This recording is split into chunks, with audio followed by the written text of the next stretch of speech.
primero que aparece en mi mente. Y luego de ese elemento que está en mi mente, la negación, esa idea de negación yo la voy a estructurar a través de ¿qué? De sonidos. A ver, ¿qué tipo de consonante con vocal voy a juntar para dar la idea de negación? No. ¿De acuerdo? Lo primero que hago entonces es pensar y luego formar la palabra que va a representar ese pensamiento mío. Por eso que hablamos de que el lenguaje es biarticulado, porque la primera articulación que realizamos nosotros es el pensamiento, es el significado, y luego de eso, ese significado lo concretizamos a través de sonidos, a través de fonemas. Lo primero que son morfemas y lo último que son fonemas.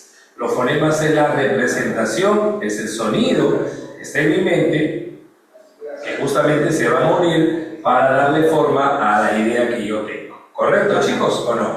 Bien articulado. Acuérdate que el lenguaje se divide en morfemas y ¿qué más? Morfemas y fonemas. Morfemas y fonemas. ¿Muy bien? Por ahí la señorita Carol decía algo muy interesante, que el lenguaje es innato. ¿Qué quiere decir eso? Que los seres humanos hemos nacido con la capacidad para poder aprender, adquirir el lenguaje. Por eso que hablamos del lenguaje como algo innato, que nace con nosotros. ¿Ok?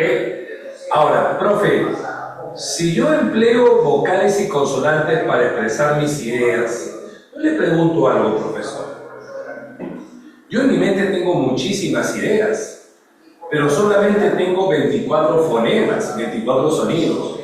¿Cómo puedo hacer para formar tantas palabras que den justamente claridad a mis ideas? Lo que tú vas a hacer es reutilizar, ¿cierto o no? Reutilizar las vocales y las consonantes para formar tus diversas ideas, ¿correcto? Por eso se dice que el lenguaje es recursivo, porque tiene los recursos necesarios para que en este caso, ¿ok? Para que en este caso, muchachos, puedas tú formar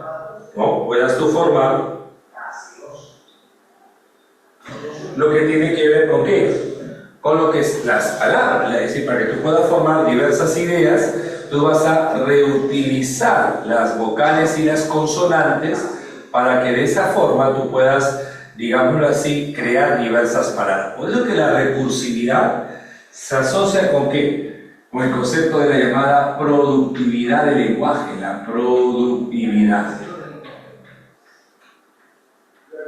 ¿Ok? ¿De acuerdo? Muy bien. Ahora, el lenguaje cambia. No, profe, el lenguaje es una capacidad, es algo que se mantiene con nosotros. ¿Cierto o no? ¿Me entiendes? El lenguaje es una capacidad que básicamente se mantiene con nosotros. Por eso que el lenguaje es inmutable, es perdurable. Exacto. El lenguaje es inmutable.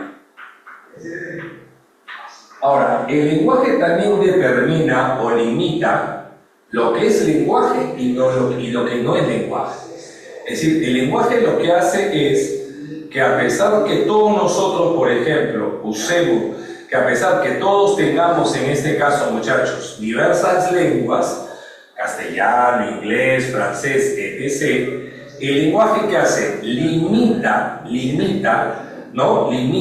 justamente las reglas gramaticales de cada lengua. Es decir, lo que hace el lenguaje es instaurar en cada lengua un sistema gramatical. Es decir, nosotros al momento de expresarnos tenemos reglas, ¿cierto o no? ¿Y quién determina esas reglas? ¿Quién limita las reglas de nuestra gramática? El lenguaje como tal, la capacidad que nosotros tenemos.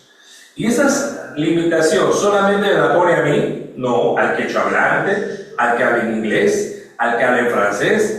Entonces el lenguaje termina limitando a todas las lenguas. ¿Por qué? Porque le dice, ¿sabe qué? Hasta acá nomás usted encuentra esta forma de palabras, esta forma son válidas, esta forma no son válidas, porque el lenguaje es la capacidad que nos permite crear eso.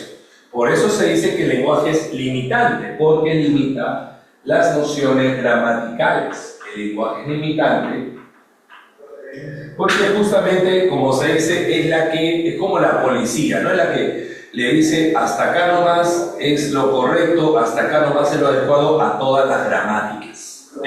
A todas las gramáticas.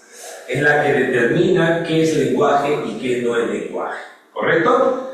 El lenguaje es perdurable, recursivo, innato, y el lenguaje, como sabes tú, también se divide en dos planos. El lenguaje es biplánico. ¿Cómo se expresa el lenguaje en el ser humano? ¿Te acuerdas? A ver, ¿quién me dice? ¿Cuáles son los dos planos del lenguaje? A ver. Muy bien, Adriana. En el ser humano se expresa a través de lo que es la lengua y a través de lo que es el habla. ¿La lengua qué, profesor? La lengua es un sistema. Es un sistema. El habla es el acto. ¿Ok? Mira, que la lengua es un sistema, en este caso mental. Acuérdate que la lengua, si ponemos características por acá, a ver, ¿qué es la lengua, profe? La lengua es un sistema mental. Es mental. Pertenece a cada grupo social. Es social.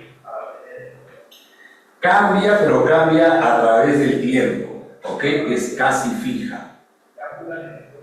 Y la lengua tiene normas, tiene reglas, gramáticas se llaman esas reglas, teórica. ¿De acuerdo, chicos? La lengua es mental, es social, es casi fija y es teórica. En cambio, el habla es un acto, no es un acto mental, es un acto concreto. No es social, el habla es un acto individual. Es un acto que varía, es variable, cambia. ¿Significa eso que es variable? ¿Ok? Correcto, muy bien, Ciara. El habla es variable porque varía entre cada persona, cada ser humano tiene una forma distinta de expresarse. Además que el habla se adecua a situaciones y momentos. Por ejemplo, si tú estás contento y feliz, tu forma de expresarte es diferente a que estuvieras triste o molesto. Y el habla también, aparte de ser concreto y variable, el habla es práctica. ¿Por qué el habla es práctica, profe? Porque es poner en uso, ¿no? Digámoslo así, poner en práctica las normas gramaticales de una lengua. Muy bien, chicos. ¿Estamos claros hasta acá? Confirmen, por favor. Sí, listo, perfecto. ¿Qué más vamos por acá? El lenguaje, chicos, y esto también estamos viendo el día de hoy, tiene funciones.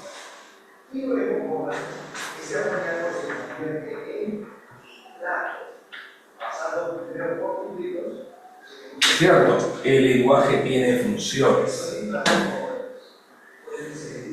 Y las funciones básicamente están vinculadas ¿con qué? Con las intenciones del hablante. Con las intenciones del hablante.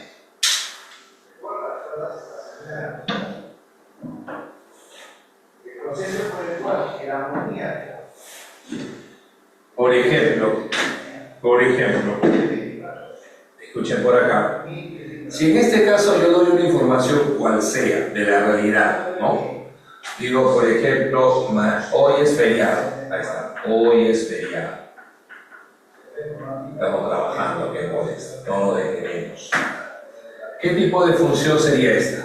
Representativa, muy bien. Representativa, perfecto. Pero si la información que yo brindo es una información gramatical, lingüística, por ejemplo, si digo acá, ¿no? La H es una asonante. Acá lo que yo voy a hacer es informar lingüísticamente algo, ¿no? Claro, es metalingüística. Muy bien, muy bien. Ahora, si mi intención, por ejemplo, es expresar mis emociones, mis deseos, ¿no? Qué frío hace, por ejemplo, qué frío hace. La función sería expresiva. Pero si para expresar ese deseo o emoción uso un tipo de lenguaje metafórico, y digo, por ejemplo, en este caso, por ejemplo, acá,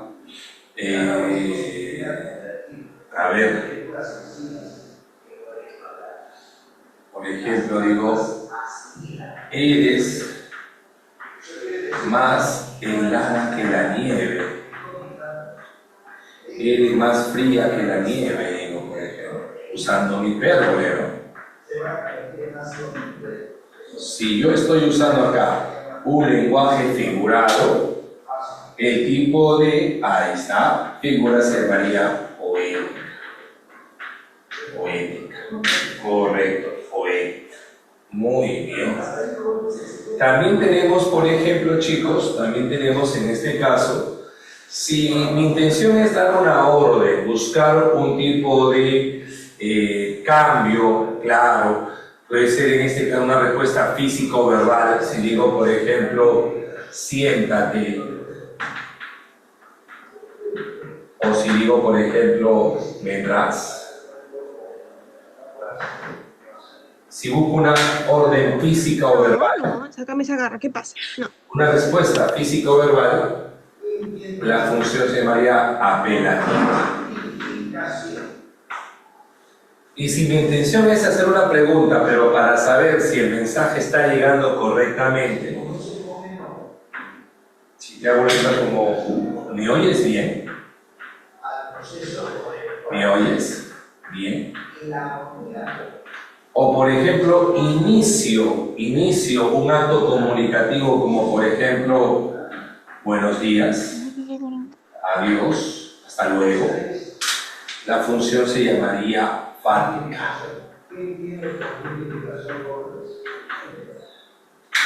¿Correcto, chicos? ¿Correcto hasta acá? ¿Sí? Listo, perfecto, muy bien. Ahora, hay que recordar algo también. Si hablamos en este caso de lenguaje, hablamos de las lenguas.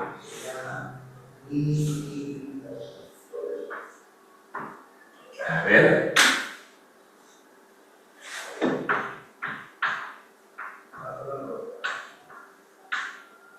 ¿Qué podemos decir acerca? Sabemos que la lengua es un sistema, ¿correcto? Pero la lengua es un sistema abstracto que pertenece a una familia lingüística. Pertenece a una familia lingüística. Por ende que la lengua tiene historia. Toda lengua, no te olvides esto. Todas las lenguas poseen, ¿qué poseen? Poseen gramática y poseen dialecto. Y cuando la lengua se oficializa, lo que nunca hicieron contigo, amiga, cuando oficializan a la lengua, cuando la lengua es oficial, se va a hablar de qué? Del idioma, exacto. Pero este concepto de idioma, como sabes tú, tiene que estar instaurada ¿por qué? Por una constitución, ¿cierto? Claro. Ahora, ¿el dialecto qué cosa es? El dialecto es una variación. Una variación que puedo yo analizar desde dos fronteras. Una variación que puede ser en este caso social o regional. ¿Estamos de acuerdo? Una variante socio-regional, por eso se dice. Cuando hablamos de lo social, es por eso que acá tú hablas del uso correcto del dialecto estándar o no estándar. ¿Correcto? El estándar es el uso general, ¿no? Lo correcto, digamos, entre comillas, ¿no? Lo correcto. En cambio, lo informal o lo inadecuado es lo no estándar. Lo informal, ¿no? El aiga, el viniste, la calor, esas formas son no estándar. Incluso los elementos geográficos como pibe, chibolo, también estarían dentro del plano no estándar, ¿no? Porque no es el plano formal, no está formalizado, ¿no? No es que son incorrectos, sino que es una forma no formal, es una manera no formal de expresarse. A eso me refiero, ¿no? Digo, no, el pibe llegó tarde, no estándar. Y no porque esté mal, sino porque está usando un término que pertenece más que todo a un dialecto regional, ¿ok? Y en el regional tenemos, por ejemplo, el castellano. Y el castellano, como sabes tú, presenta ciertas características en el Perú. ¿Como cuáles? A ver, ¿qué características presenta el castellano en el Perú? Por ejemplo, el castellano está influenciado por las lenguas amerindias, ¿no? Influenciado por las lenguas amerindias. Hay muchas palabras del quechua que usamos en el castellano. Las lenguas amerindias influyen en el castellano. En el caso del Perú, por ejemplo, en el Perú se evidencia el ceseo y el yeísmo. ¿Qué es el ceseo y el yeísmo? El ceseo es cuando, en vez de usar la S, en vez de usar la Z, usamos la S o la C, ¿cierto? Nosotros usamos la S. Y el yeísmo es eliminar aquella diferencia fonética entre lo que es la Y y la doble L, ¿no? Pollo, pollo, lo pronunciamos como si fueran la misma consonante, ¿ok? Este castellano peruano también se evidencia qué cosa, que a nivel del castellano andino, en el ande, por ejemplo, ¿qué se evidencia? Los diminutivos, pequeñito, pequeñita, amiguito, vecinito. También el cambio de acento, ¿no? El cambio de acento, las partículas enfáticas, el acento. ¿Cómo es el acento, profe? Por ejemplo, muchas veces damos cuenta que no dicen plátano, dicen plátano. La cascara del huevo, no cáscara. Pues vemos cómo el acento ha cambiado su ubicación, ¿ok? El acento, también, por ejemplo, en este caso, lo sintáctico también, ¿no? Lo sintáctico, cuando debe decir, por ejemplo, es la señora, es la amiga de Ruperta. De Ruperta su amiga es, ¿no? De Ruperta su amiga es, pues. De Carolina su hermano parece, ¿no? De María su novio parece, pues mira ese jovencito, ¿de acuerdo? Entonces vemos que sintácticamente hay un desorden también, ¿ok? Entonces notamos eso, los diminutivos, el acento, lo sintáctico, el uso del quechuismo, ¿no? La inclusión de términos en quechua también. ¿Cómo cuáles, profe? Palabras quechua, anticucho. Términos en quechua. Tú no dices la palabra sarna, no dices, mi perro tiene sarna, esa chimosa es, exacto, ¿no? Tú no dices la palabra sarna, tú dices caracha, por ejemplo. Tú no dices, claro, anticucho, por ejemplo, choclo, son palabras quechuas, ¿sí o no? Que se han incorporado a nuestro castellano. Y en la parte selvática también tiene que ver más que todo con lo fonético. En el castellano selvático tiene que ver más que todo con la parte del sonido, lo fonético. Por ejemplo, en vez de usar la F, usamos la J. La F por la J, ¿no? ¿Qué es fue? Ya fuiste, ya se fue. Lo fonético, ¿no? Y también lo sintáctico también, ¿no? De Carlos su amigo, de Pedro su hermana, ¿no? Lo sintáctico también, ¿cierto? Claro, eso tiene que ver con el de la selva, pues, ¿no? ¿De acuerdo, chicos? ¿Sí?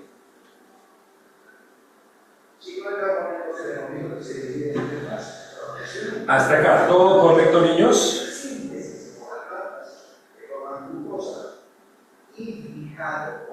Fijado por la roca caliza.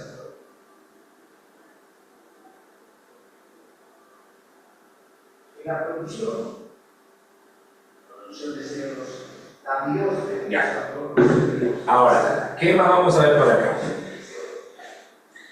En el caso del Perú, si hablamos de las lenguas, hablamos de la realidad lingüística en el Perú. Por acá.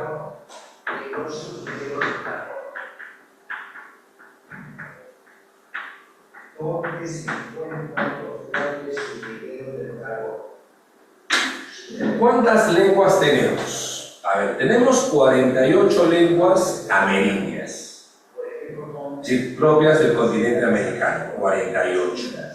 Tenemos una lengua europea, castellano, y tenemos una lengua oficializada por la Constitución, que es la lengua de señas. Todavía 50 en total, ¿no? Contando con el castellano y la lengua de señas, ¿correcto? Ahora, vamos a ver qué tenemos por eso. Lo siguiente, escúchame. En este caso, el Perú es multilingüe. ¿Qué significa eso? Que tenemos una gran cantidad de lenguas en nuestro país. Muy bien, el Perú es multilingüe. Ahora, este multilingüismo en general tiene causas. ¿Cuáles son las causas del multilingüismo? Dos cosas importantes. Por ejemplo, las lenguas, ¿sabes cuándo aparecen más lenguas? Cuando las lenguas se dialectizan.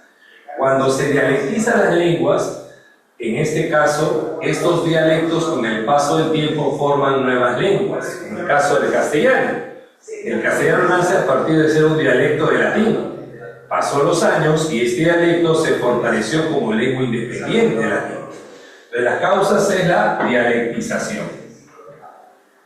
Pero tampoco no podemos negar de que puede haber muchas lenguas en un país cuando ese país contiene una diversidad cultural. Entonces, otra causa también del multilingüismo es la pluriculturalidad. ¿Correcto? Ahora, en el caso del Perú, si pensamos en las llamadas lenguas amerindias, son lenguas que básicamente son originarias de América.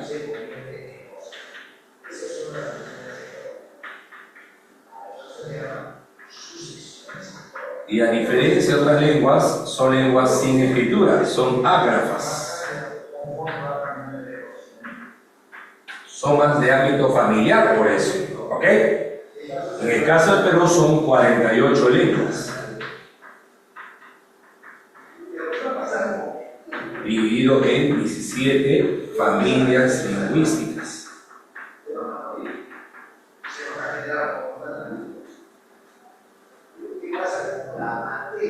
19 familias lingüísticas. 19.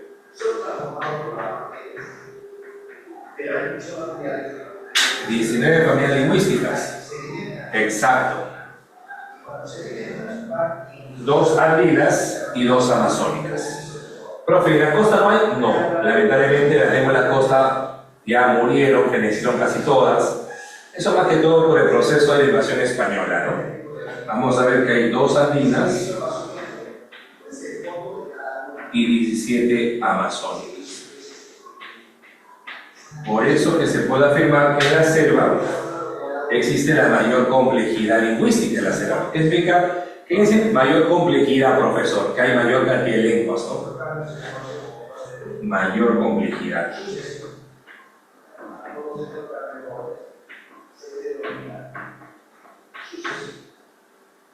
¿Correcto? ¿correcto? Entonces, acá tenemos dos familias, dos grupos.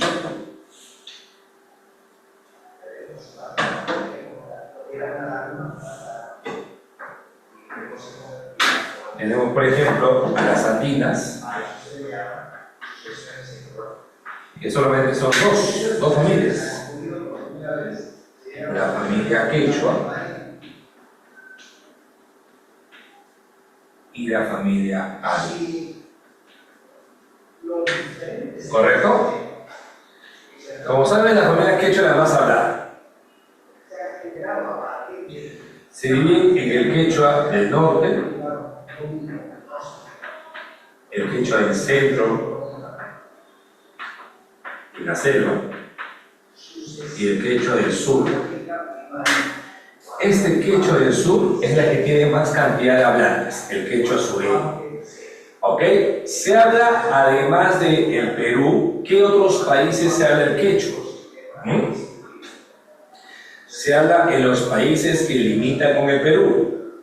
Por ejemplo, Argentina, Chile, Brasil, Ecuador, Bolivia y en este caso, a ver, Colombia.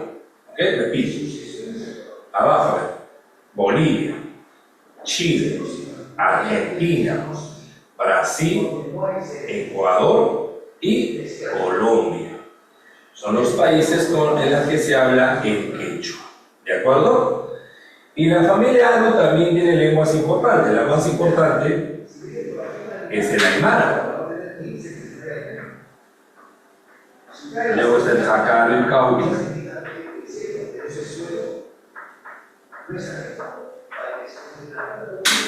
Pero el aymara es el más hablado, que se habla más que todo en el altiplano.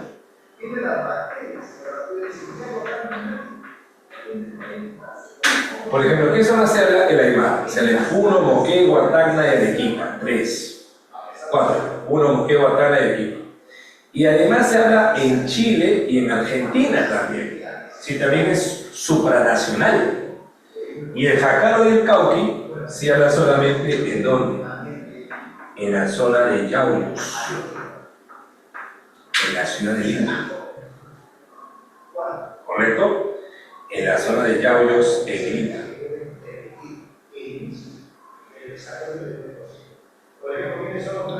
En cambio, las lenguas amazónicas, las selváticas, ¿cuáles son las 3 lenguas más habladas en la selva? A ver. Por ejemplo, son el ayánica, el llamado aguaruna, guaguajún y el chipío conillo, que también se habla fuera del país, en Brasil. ¿Ok? ¿El ayánica de qué familia es?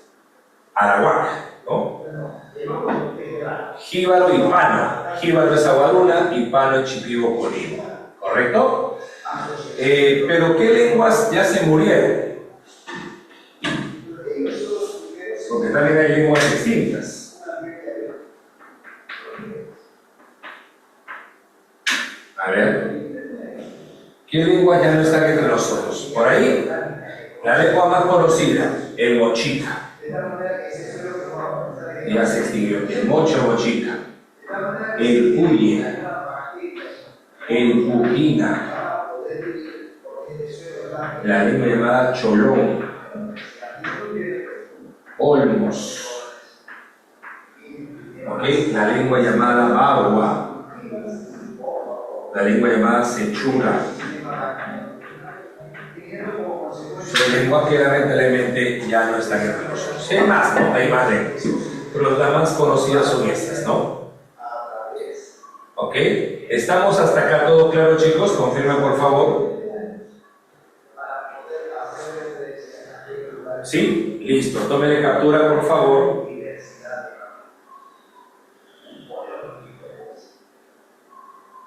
Cuando un ecosistema alcanza su máxima expresión, eso se llama, a veces se llama ecosistema. ¿Confirman cuando terminen de tomar foto?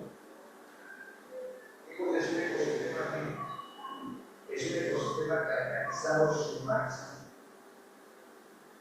Grado de organización. La semana pasada preguntamos sobre su presión a Araceli, porque el tema que estoy haciendo ahorita es la la semana pasada.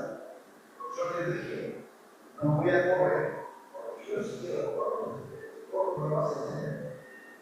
Entonces, por eso seguramente he venido la pregunta. Todavía estoy haciendo. Ya. Gracias, Damián.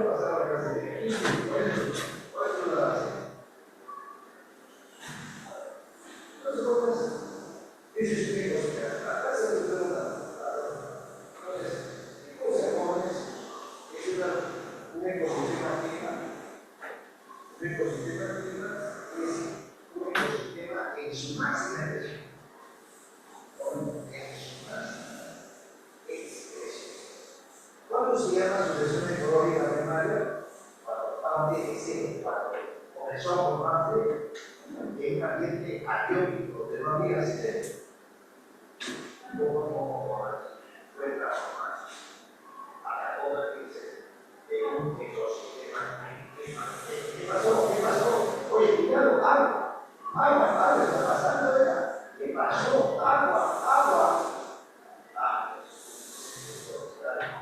¿Qué consecuencias trae por la extinción de este ecosistema?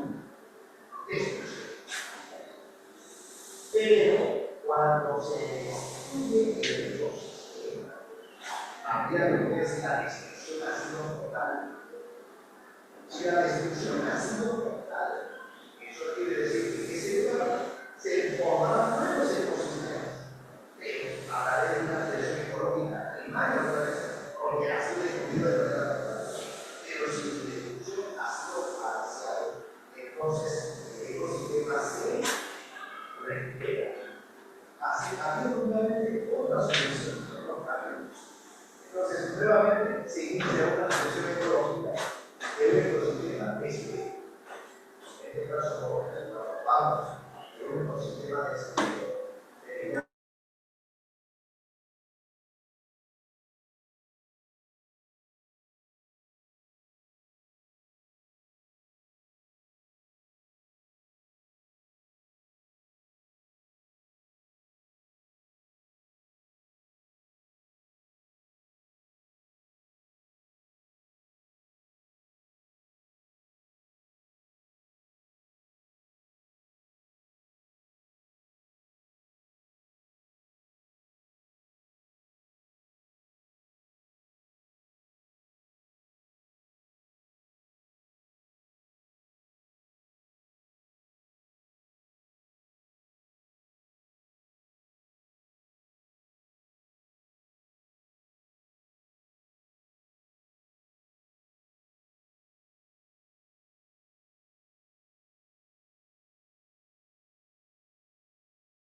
Ya, ahora sí, seguimos. Ahora nos toca abordar el tema de semántica. Muy bien. Miramos acá.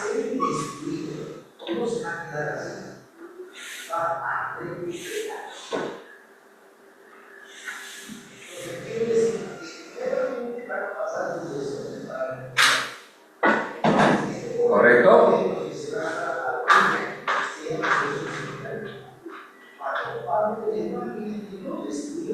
Primero acuérdate que vimos el concepto llamado semiótica.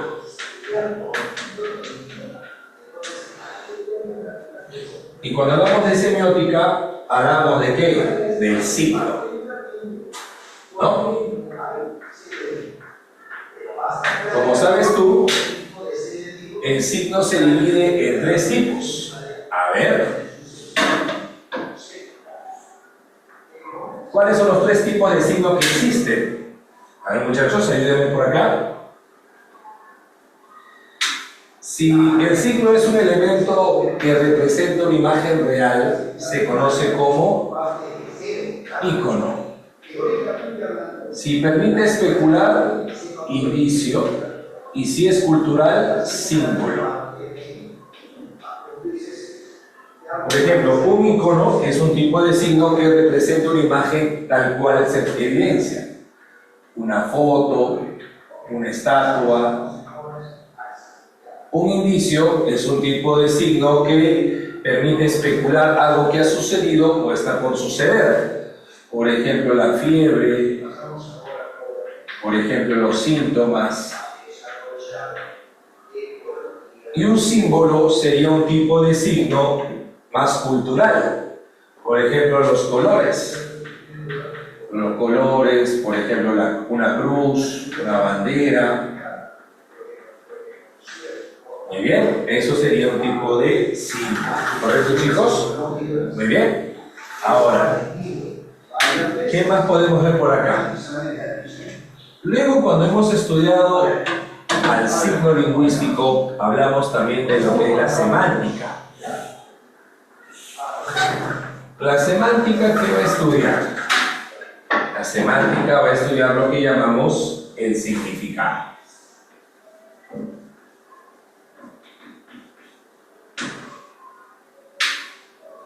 ¿Correcto? El significado. Y como saben ustedes, el significado puede ser visto según lo que llamamos sentido. Según el sentido, puede ser tomado de forma denotada o connotada. Sentido denotado o sentido connotado. El sentido denotado, ¿qué sería? El sentido real, objetivo, y el connotado, el sentido figurado. Muy bien. Y además, que en semántica vimos nosotros las famosas relaciones.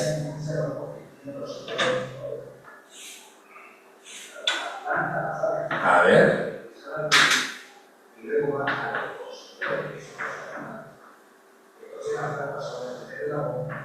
Si hablamos de relaciones, tenemos principalmente 3 tipos de relaciones. Las relaciones, por ejemplo, escúchenme por favor acá, lexicales, semánticas y las relaciones de inclusión. Cuando hablamos de relaciones lexicales nos referimos justamente al lexema. ¿Qué es el lexema? El lexema es la palabra. Por ejemplo, si son palabras, es decir, la expresión como tal. Si la palabra, por ejemplo, chicos, es parecida o es igual, acá no interesa el significado. Si son palabras parecidas, se conocen como El fenómeno se llama paronimia. Por ejemplo, si digo la palabra acto, acto. No son iguales, sino son parecidas. Acto, acto. La palabra, por ejemplo, plumón, pulmón. Plumón, pulmón. Son palabras. Pero si en este caso la palabra es igual, se llama homonimia. Y cuando hablo de la homonimia, acá tengo tres tipos de homonimia. La homonimia, por ejemplo, chicos, la homonimia parcial, total o absoluta, o total, parcial, total o paradigmática. Absoluta es igual a la total. ¿Cuándo es parcial? Cuando las categorías son las mismas. Por ejemplo, si digo cuando son categorías diferentes, te llama, la llama. ¿Qué veo acá? Que uno es verbo, otro es sustantivo. Homonimia parcial. ¿Cuándo es homonimia total? Cuando es la misma categoría, claro. Digo acá, se fue con el que fue tu amigo.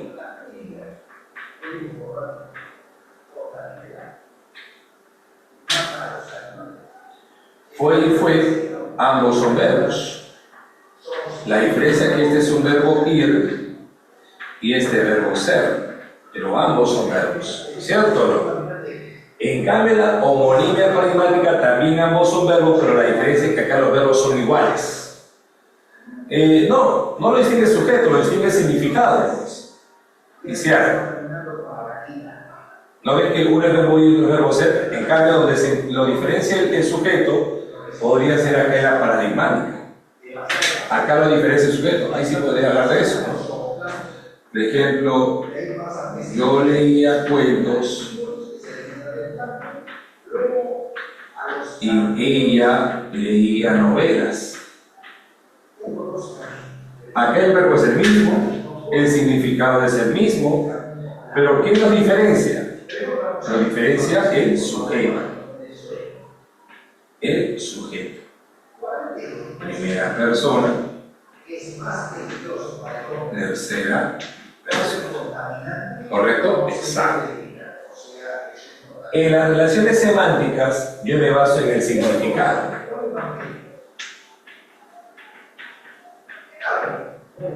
El concepto. Por ejemplo, si el significado es el mismo, es igual,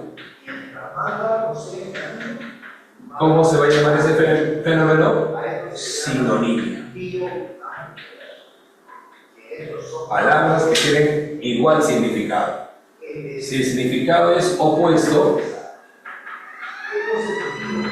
¿cómo se va a llamar ese fenómeno? Antonimia.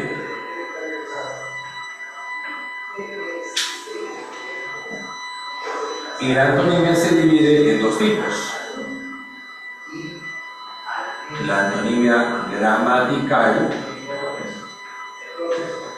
y lexical. La gramatical que utiliza un prefijo, ¿cierto o no? Capaz, incapaz. En cambio, la antonimia lexical se expresa a través de tres ideas. La antonimia propia, recíproca o complementaria. En la antonimia propia, por ejemplo, ahí está, pues, antónimo complementaria. En la antonimia propia están grados intermedios. Por ejemplo, si yo digo alto-bajo, el punto intermedio, mediano. Recíproca, ¿qué quiere decir esto? Que uno requiere al otro. Por ejemplo, para que sea en este caso padre, requiere tener un hijo. Y la complementaria es la excluyente. Si es uno, no puede ser lo otro. Por ejemplo, si digo sucio limpio. Si está sucio, no está limpio. ¿De acuerdo, niños? Y tenemos en este caso palabras que tienen una variedad de significados, ¿no? Significado diverso o varios significados. Varios. Ese fenómeno se llama polisemia.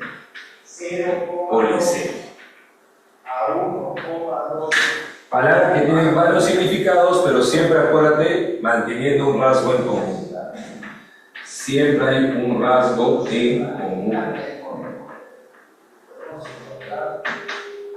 Por ejemplo,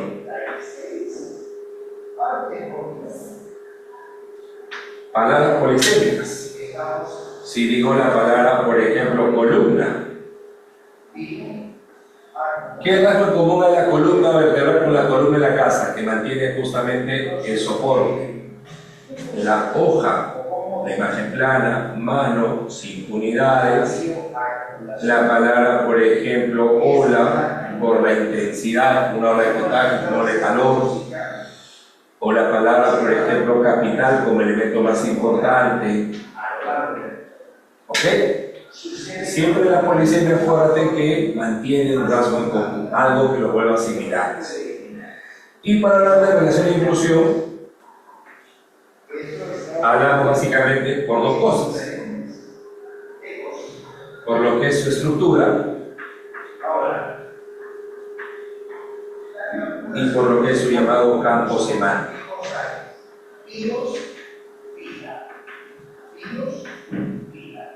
Por ejemplo,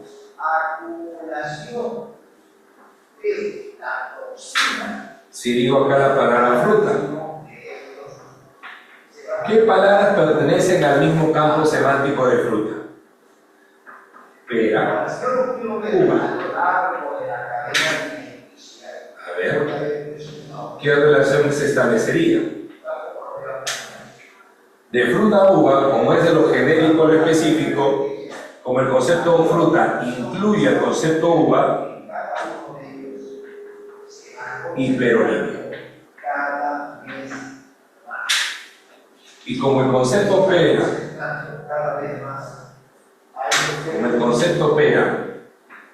está incluido en fruta, ¿cómo se va a llamar esto?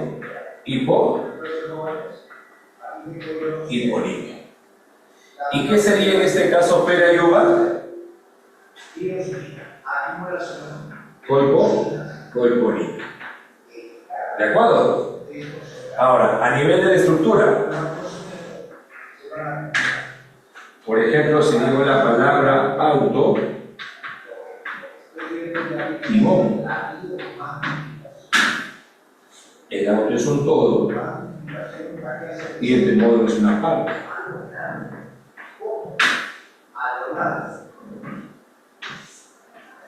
Entonces, si es, por ejemplo, de todo aparte, el todo a la parte, como decir, por ejemplo, bicicleta, llanta, ¿no? Árbol, copa, se llamaría holonimia. Pero si es de la parte al todo, de una estructura pequeña al todo, meronimia.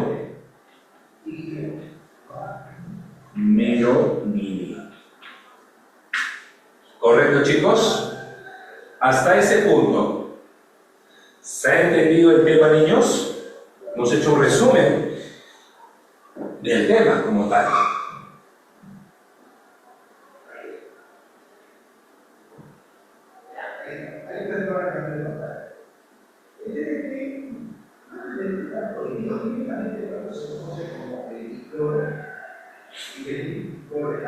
es el tema del el proceso es una sustancia tóxica de naturaleza liposoluble. ¿Qué significa que sea liposoluble? Que se disuelve solamente en grasas. Y como nosotros estamos hechos básicamente de agua, entonces la sustancia grasa no se puede eliminar del cuerpo. Las sustancias grasas tienden a acumularse. Eso es lo que genera la bioacumulación. En vez de que se acumule en el cuerpo, eso se llama bioacumulación. Se va aumentando a lo largo de las cadenas alimenticias, va concentrándose cada vez más. Eso se llama bioacumulación. El beneficio es que se lo está claro. Bueno, hasta ahora lo utilizan. Al ver que hasta ahora lo utilizan. Así que no entienden. No, a ver, dime, ¿qué quieren que repita eso?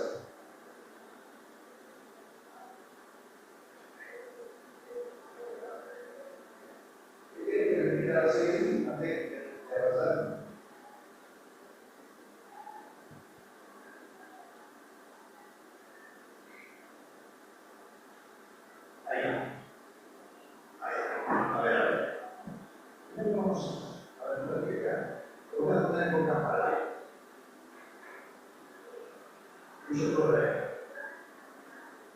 Bioacumulación, acumulación de sustancias químicas en un organismo. Por ejemplo, acumulación de sustancias químicas en un organismo. Ya es bioacumulación. O sea, hay bioacumulación en cada organismo que se va acumulando. Aquí, acá por también veo bioacumulación en los organismos. Pero para marcar la diferencia, la biomagnificación es acumulación de sustancias químicas. Acabo de ponerlo así. ¿Ya? A lo largo, Todo claro, perfecto. a lo largo de la cadena alimenticia. O sea, gente como organismo, ¿vale? Digo cadena alimenticia hablando de algo. O sea, acá mira, por ejemplo, me dice, a ver, acá lo voy a ver,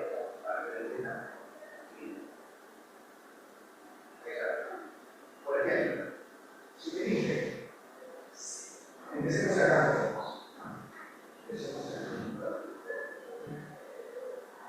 por ejemplo, si me dice 0,04 partes por millón, tiene de nada. Eso es bioacumulación. Eso es bioacumulación. Pero si me dice 1,2 partes por millón, tiene un pez de DDT. Eso es bioacumulación. En cambio, en las cadenas alimenticias, el DDT, conforme avanzamos, vale más de mira, 0,0005, 0,04, aumenta. Este aumento se llama cortes biomagnéticos. Cuando a lo largo de la cadena alimenticia aumenta, eso se llama biomagnéticos. Entonces, cuando hablo de biomagnificación, estoy hablando del proceso de aumento. Por eso lo voy a explicar acá con una flechita. La flechita, ¿qué cosa me está indicando? La flechita me está indicando, jóvenes, biomagnéticos. La flechita me está indicando biomagnéticos. ¿Cómo para empezar?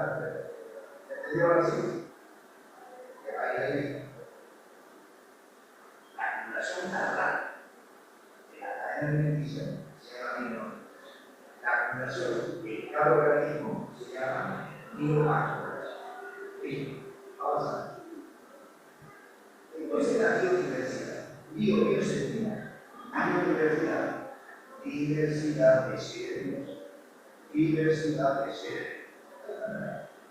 Pero, ojo, etimológicamente hablando, tenemos sentidos de bioacumulación sea el aumento del un organismo de vida.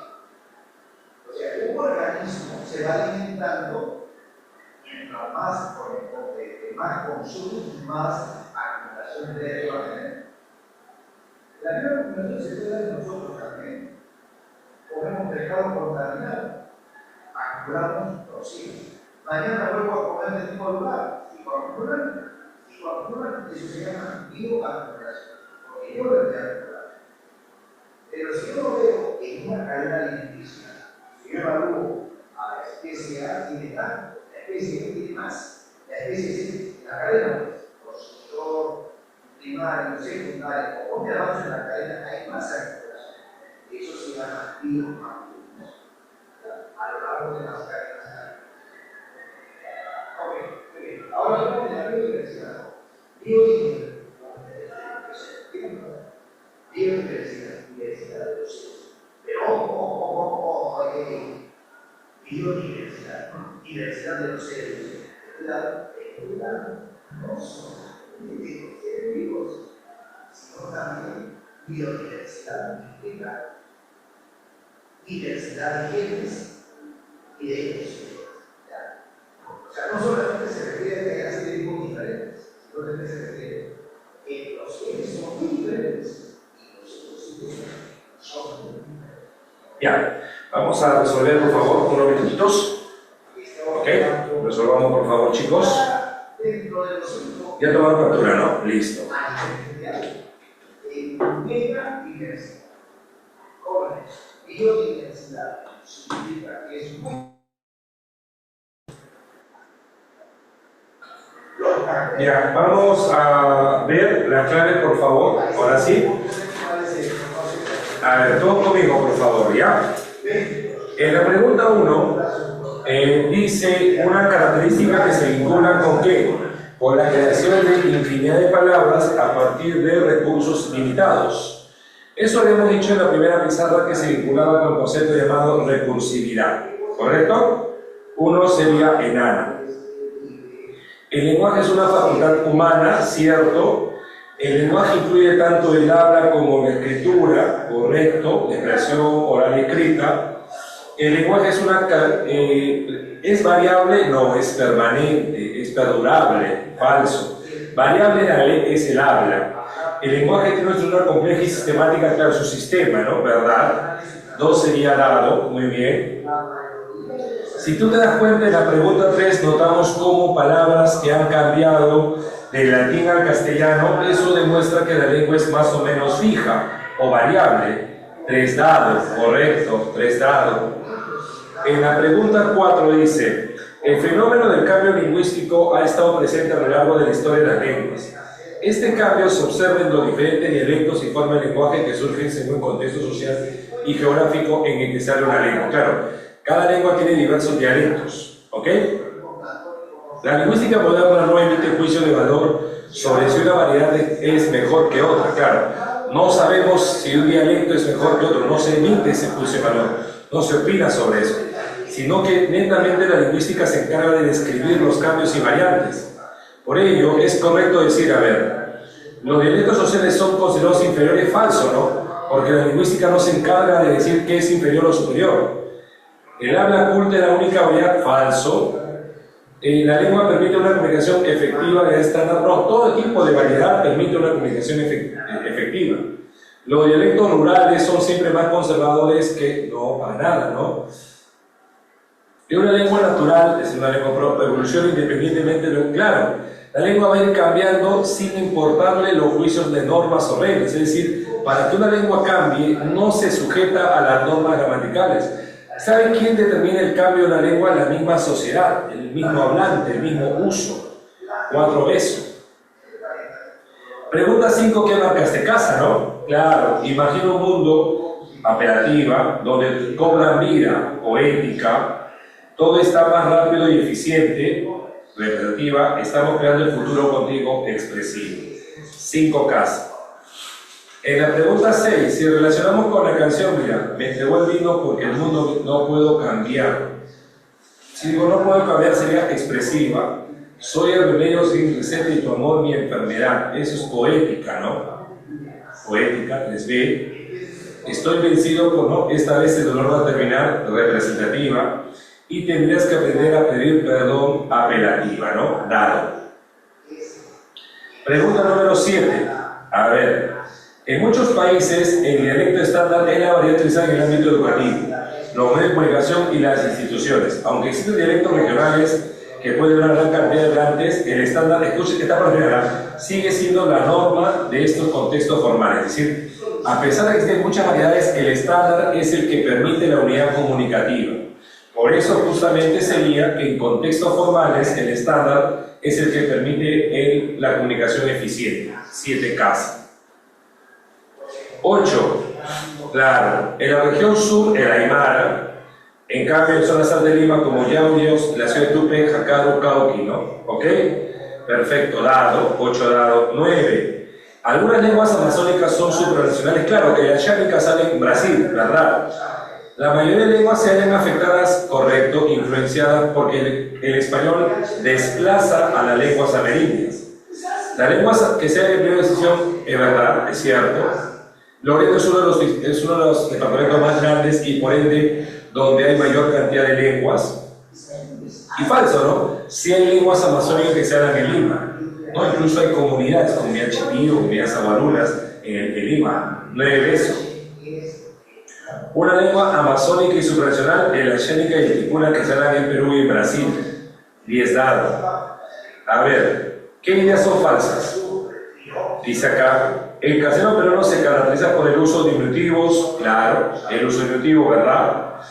El castellano costeño presenta ceseo, correcto, pero que no hay una diferenciación entre S, C y Z, ¿no? No se permite la diferenciación.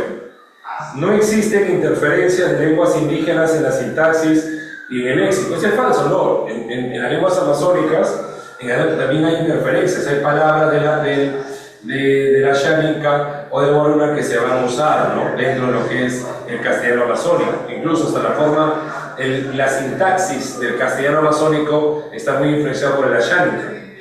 Falso. La influencia del quechua y el castellano se refleja en el uso de acento. Claro, las partículas enfáticas se deben a las sílabas enfáticas. Como decía, ¿no? Muchos, como el quechua no presenta esdrújulas solamente graves, pasa que mucha gente, en vez de decir una esdrújula, usa una grave, es decir, plátano, es decir, plátano, cáscara, cascara. Y en todas las regiones, falso. La Y y la I no se mantiene una distinción, el yeísmo, falso. Casa. 11, casa. 12, a ver. Connotado, casa, ¿no? Su voz era un remanso de paz. Muy bien. Antónimos complementarios. Si es uno, no puede ser lo otro. Auténtico y falso, por ejemplo. ¿Ok? Fría y tibia, ese es propio. A ver. Abrir una ventana, dejar abrir, no hay nada ahí. Triste, no hay nada. Bajo, alto, propio, ¿no? Mediano. ¿Correcto? Polisemia. El pico y la lapa, yo creo que cogió una rama con su pico. Ya, pico es polisémica por la forma puntiaguda. A ver acá. Faro, iluminación, también es polisémica. Vallas y vallas, esa es homonimia netamente, no demás, se nota que tiene una diferente escritura. Papel se refiere a un tema de información, ¿no? Un papel es un documento que contiene una información y que también puede ayudar a determinar una función determinada. Claro, este es mi papel, es mi función, ¿no? Ese papel, función, correcto, polisémica. Di y di, una cosa es decir, otra cosa es dar, falso, es homonimia total. 14 avión. Ahora, ¿qué es la pila? La pila en este caso es un tipo de fuente, la pila es una fuente que brota de agua. Y justamente cuando se le pone el primer nombre de pila, es el primer nombre que se le da a la persona, ¿no? Es el nombre de pila, se dice así, ¿por qué? Porque cuando se bautiza una persona, se le da ese nombre, ¿no? Se dice nombre de pila porque es en la fuente donde se bautiza, la pila bautismal. La pila, tocar la pila bautismal, ya, dejar las ollas en la pila, y la pila es en la fuente, ¿no? Como en el regadero, ¿no? La pila es la fuente donde se coloca y brota agua para que tú puedas lavar las ollas, ¿no? La pila como un lugar donde brota agua. El bebé se hizo la pila también, ¿no? Hacer la pila como si fuera la fuente de agua, ¿no? Ahora, la única pila que no tiene relación alguna con esa sería la pila como batería. Eso no tiene nada que ver con ello, ¿no? Entonces, esa es la única oración que no es polisémica, ¿no? 15 sería beso. ¿Correcto, chicos? ¿Estamos todos bien hasta ahí, muchachos? ¿Confirmen todos? ¿Sí? Listo. Muchas gracias, jóvenes. Nos vemos ya mediante la próxima semana. Cuídense bastante. Gracias. Muchas gracias. ¿Qué pasa?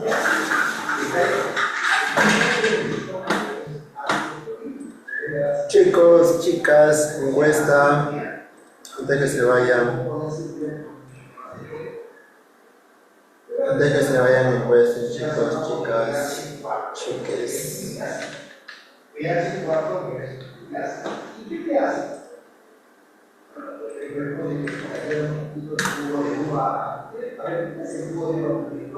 Son 26 estudiantes. Gracias, Ciara, Carol. Las demás, ¿qué pasó con ustedes? ¿Qué tal va a ser feriado? Personalmente, ¿verdad? Ahí tenemos la conclusión que hace